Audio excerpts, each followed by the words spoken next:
Bonjour à toutes et à tous, aujourd'hui on se retrouve pour un tuto Redstone. Dans cette vidéo je vais vous expliquer et vous montrer comment faire une porte à code. Déjà pour commencer on a notre porte. Notre porte elle est ouverte lorsque le circuit est éteint et est fermée quand le circuit est allumé. Avec ça j'ai créé une ligne qui rejoint derrière les pistons. Cette ligne va servir à récolter les informations de chaque levier. Donc on veut que cette ligne soit éteinte pour que la porte soit ouverte. Donc pour ça c'est très simple. Si par exemple on veut faire le code 1, 3, 4. Lorsque on active le levier 1, on veut qu'il envoie un signal négatif, qui soit éteint. Si on le relie, ça va allumer. Nous, ce qu'on veut, c'est qu'il soit éteint. Donc, on va utiliser une torche de redstone pour inverser le courant. Donc là, la torche est bien éteinte et le circuit, pareil. On va faire la même chose pour le levier numéro 3 et le levier numéro 4. Maintenant qu'on a ça, le code fonctionne seulement quand on active ces trois-là.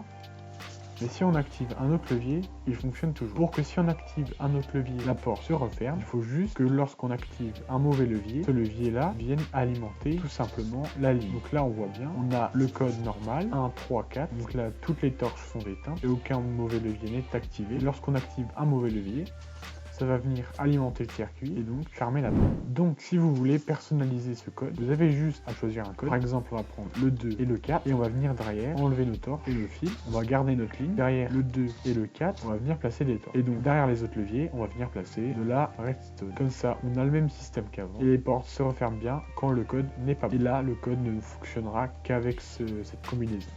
Donc voilà, c'est déjà fini. J'espère que vous avez apprécié cette vidéo. N'hésitez pas à la liker. N'oubliez pas de vous abonner pour pas manquer les prochaines vidéos.